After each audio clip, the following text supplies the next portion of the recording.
Serious? Teachers who have taught future murderers and major criminals, what were they like when they were under your tutelage?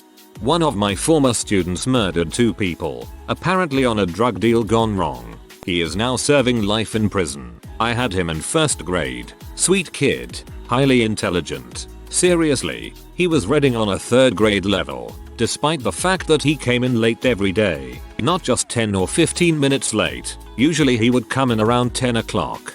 Dad was not in the picture, in prison for gang activity, and mom was unconcerned about his education. I tried everything I could to impress on her just how intelligent her son was and how he had a very bright future but that he needed to be in school. She honestly didn't seem to care. He later dropped out when he was in high school, joined a gang, and things snowballed. Such a goddamned waste. Way late to the party, but I'll give this a go. I taught at a secure facility somewhere in England for around 3 weeks as temporary stopper until they could find the right candidate, so not strictly went on to commit a crime, more of had committed a crime but still needed education. We had one boy who was on trial for arson. Nothing intentional. He flicked a cigarette butt and it set fire to his neighbor's car. He'd apparently had a few minor run-ins with the local police once or twice already, so he was pretty much a goner in terms of getting arrested for it. The worst of the 4 students under our care, though, was a kid who had snapped. He came home one night, when he was supposed to be staying at a friend's, to find his stepdad on top of his kid sister. Didn't warn the guy what was about to happen. Just went to the garage, grabbed a hammer and went to town on him. He called the police himself. Never denied what he'd done but wasn't proud of it. In his own words, it just needed doing. That stayed with me. He wasn't even with us because the prosecution were pushing for his incarceration. They just wanted to see how badly he'd snapped and if he was a danger to himself or others. So, yeah, not really in the same vein as a lot of these stories, but that's my contribution. From the way you describe it, it does sound like it needed doing. I've taught 4 students who have been involved with murders. 3 killed one guy together and the 4th shot a person at a hotel party and killed them. I worked at an alternative school, so they had behavioral issues. Only one of them struggled academically. They were all class clowns. The one thing that sticks out is that all of them struggled to fit in. They felt like they had something to prove. The 3 kids came in the day after they committed the murder. You could tell something was off. They left early and later we heard what happened. The whole situation is still really clear in my mind. Fricked up stuff. Hearing all these things about alternative schools is really interesting to me. Alternative school here is for gifted kids, not troubled ones. When I was a student teacher, I taught the younger of the Boston Bomber brothers. To be honest, I barely remember him. When the news broke, I had to go back and check old spreadsheets in my laptop to make sure it was actually him. He was only a freshman at the time. I would say he was a little quiet but nothing out of the ordinary. Probably too late, but here it goes. I teach at a community college where we have a program that allows high school students to take college level courses. One semester, I had a group of promising high schoolers in a 3D modeling class, and one student blew me away right from the start. Less than a week in, he had made this model of Claptrap from the Borderlands game series that was so detailed and perfect that it looked like it was ripped right from the game's assets, though it wasn't. I checked. I could tell right away that this kid was going places. Well, the next week he wasn't in class. After missing a certain number of days, I'm obligated to call his school to let him know he's at risk of being dropped. Well, it turns out he was in jail. This student was apparently running a Twitter account where he publicly solicited and bribed people for child pornography, with some of the kids being as young as 1 year old. I wished I had saved that model of Claptrap, but it was purged with his account. It would have made a great example for future students. They didn't have to know it came from a monster. With some of the kids being as young as 1 year old. What the frick? So, I've taught a couple attempted murderers and quite a few major drug dealers, as well as students that would become accessories to murder. Stuff like selling the eventual murderer a stolen firearm. So this isn't going to be super specific to one kid, but here goes. The ones that truly gangbang hard tend to be the sweetest ones. They'll come up to me and ask how my spring break was, and answer questions in class, and defend me if students give me a hard time. Those ones are usually in too deep because the older heads tell them not to frick around at school and get as many positive character witnesses as possible when they end up getting caught up. The ones that just joined a gang of their friends and go around selling a little bit of weed act a fool in class because there's no authority structure telling them the gang doesn't need that kind of negative attention. I've had H dealers in class and the 3 or 4 of them were so kind. But trying to find the human inside them is so hard because of the drug abuse. It's like that episode of Black Mirror with the tiny person living inside their head. You want nothing more than to see them snap out of it, and sometimes they do. We had one of our most serious junkies graduate in December. The ones who get to me the most are the ones that identify with me and then go out and do horrible things. I'm a younger dude that worked in the music industry, so I have a lot of kids that just inherently think I'm cool despite tons of evidence to the contrary. So I'll know a kid for 3 years and love them to pieces and then see them in the paper for aggravated sexual assault. Those ones sting the most. You want nothing more than to see them snap out of it, and sometimes they do. We had one of our most serious junkies graduate in December. Respect. Taught a boy who was involved in a gang murder. Wasn't the one who did the actual murdering, but was part of the plan and found guilty under group enterprise. He was a strange boy, highly disruptive throughout school, very weak academically, and one who always gravitated towards trouble. Had an 8th grader who was a jerk, wouldn't listen, constantly disrupted the class, and put in little to no effort, was a bully to the other students. Unfortunately, our admin at the time was a pushover, so nothing ever happened when we would refer him or anyone else. One day he came back from the office and I overheard him telling a classmate when asked what happened that the principal gave him some candy and sent him back to class. Cut to 6 years later. See his face on the news being arrested for a gang murder. Not the least bit surprised. The principal probably didn't want to end up in the headlines either.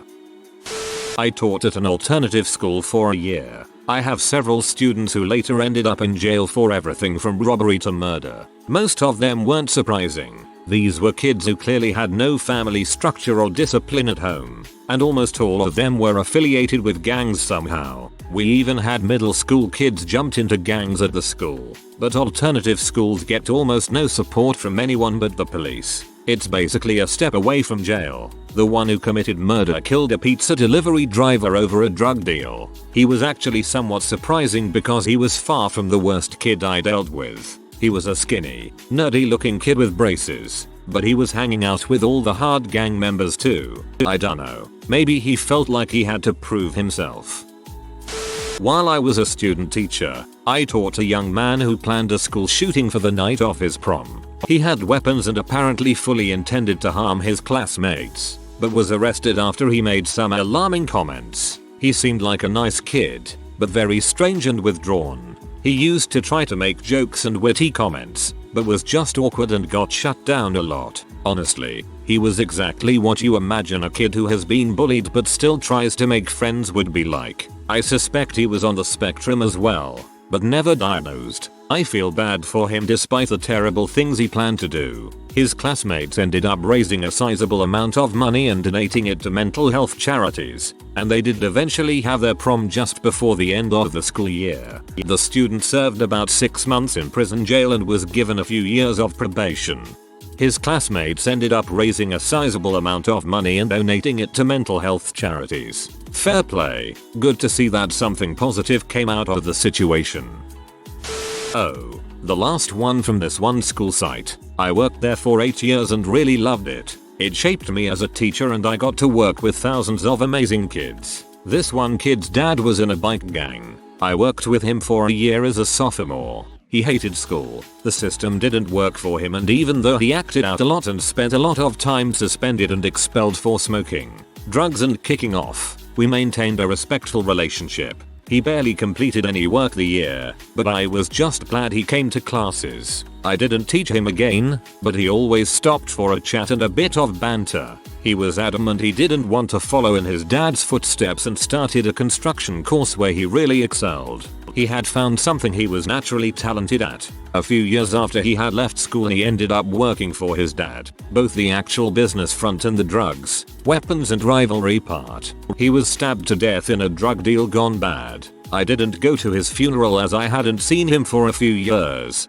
but I expressed my condolences to his family and friends. He was 19. We had discussed the fact that he may end up in jail if he went into the family business. I never thought he wouldn't make it to his 20th birthday.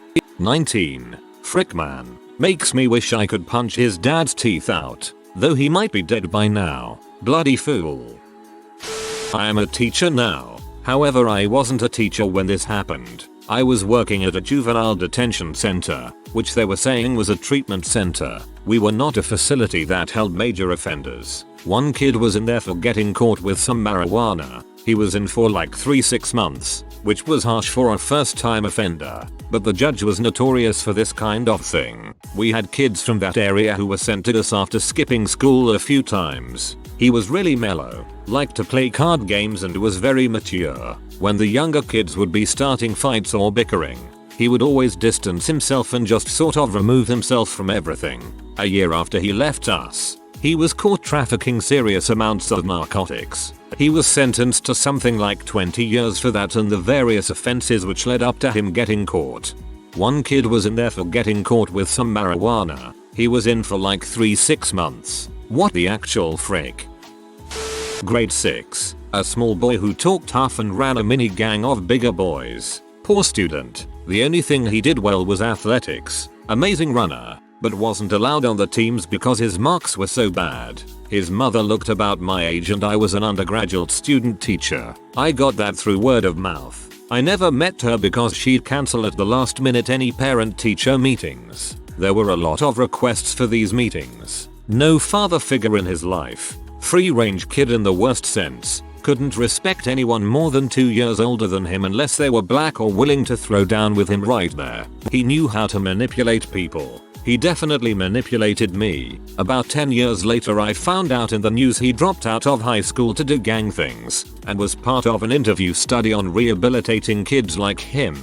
I don't buy any of it because it's the same stuff he told me. Also in the news article was that he shot some people in a condo and was later killed in a police shootout. Also in the news article was that he shot some people in a condo and was later killed in a police shootout. That was not the way I expected this to end. I taught a student 6 years ago who recently committed a heinous double murder with 2 accomplices. Home invasion, tortured the middle-aged married couple, and came back all weekend undiscovered to loot their home, with the bodies in the house. Police have clear surveillance video. He had apparently just been released from jail too. He was very sheepish about his poor grades and not smart at all. I would go as far to say one of the most illiterate kids I encountered. But he was always polite and respectful, not a troublemaker. He played on the basketball team. Pretty clearly had no support from home. When I saw his mugshot on TV, I screamed. Surprising but also not, I suppose. One of my former students apparently was involved with selling the drugs that caused an overdose to a musician on a tour stop. Musician died. I found out by seeing the screenshots of her admission posted in a large social media group I didn't know we were both part of. The internet age, right? She was a typical kid with an emo streak. It broke my heart to see this go down because she scrubbed all traces of herself from the internet. Haven't been able to reach out to her since. As a substitute teacher I subbed several classes with a student who would later be responsible for murder. He was certainly an obnoxious character, loud and disruptive. I remember subbing him in PE. He was being overtly aggressive in a game of indoor soccer and other students seemed to avoid him. I'm guilty of being slightly happy when he fell and injured his knee. Later I asked him how his knee was and he seemed caught off guard that I even remembered. I subbed the kid he murdered too. He was also a disruptive kid. I actually remember making him sit in the hall because he couldn't stop talking during a test, but other than that he seemed like a nice kid. I even spent some time talking to him. I guess there was some kind of dispute over drugs. The guy beat the other kid to death. I'm not even sure he meant to murder him. He ended up burying him out in the desert and his body was quickly discovered in a shallow grave. Now he's got a life term, from high school to prison. He told me, in 7th grade, that he'd end up in prison because all the males in his family were in prison. 2 years later, he stabbed his best friend to death over something stupid. So sad that he was made to think he'd never be anything because of his family. I think about him often. Out of all the posts in this sub, this one made me the saddest. I'm not excusing what he did, but it's just sad to think that somewhere in his mind, he felt he had no other options in life.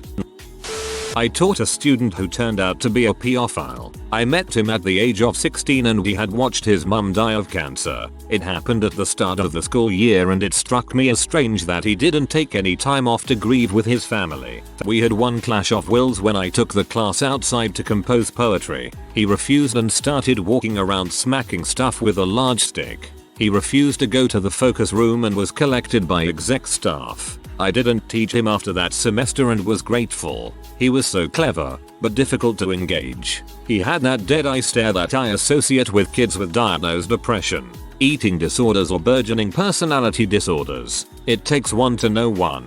I was an ill young lady in my late teens. The trouble started after he finished school. He didn't complete matriculation but was heavily involved in sports and coaching. And that is when and where he started grooming younger boys online. Much younger boys. Pre-teens. He was arrested when he was in his early 20s and put on good behavior. He violated his terms of bail in under 6 months and is now in jail. The thing is that I also taught his sister and although subject to the same significant trauma she handled it very differently. She is immensely successful and has excelled. I really feel for their dad who lost his partner and his son in such a short time frame.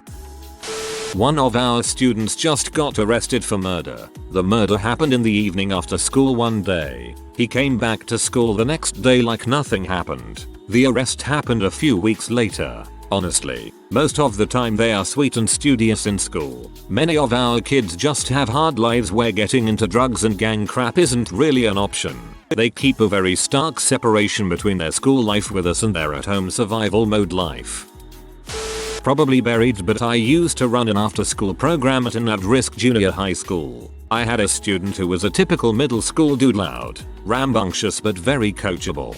He was very aware of how his actions affected others and generally was respectful. The only thing that I saw as an issue was his temper. Cross him once. He probably didn't speak to you for days. We butted heads often but he came back for all 3 years he was in that junior high. I was very upset when he left. We always had a saying when we left school for the day: go home, eat dinner, sleep well and don't do dumb things. 2 years later, 2016, I get an email from his mom that says you're probably going to be hearing about student in the news tonight, but I wanted you to know that student is really sorry and said he didn't listen to your advice and did something dumb. The student killed another student in a local park, pretty brutally, beat him to death and stabbed him as well, all over a designer belt. He's in prison now. I received an email the day before he was sentenced that said, "I'm sorry, code danger. Thanks for everything. But don't do dumb things like I did. It'll stick with me forever. You really never know." I've since moved on to my 3rd district now that I teach in and there are so many different students that it is impossible to really see indicators of these kinds of things. All of them are as shocking as the last. Dang, that's actually rather sad.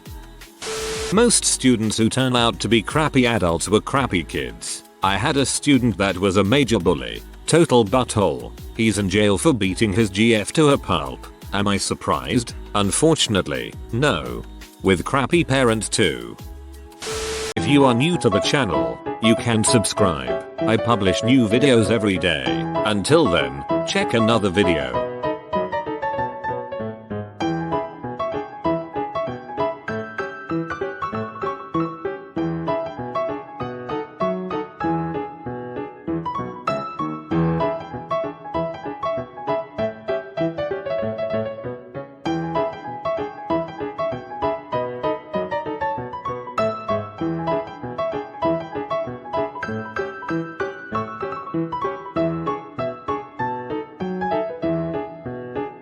Bye for now.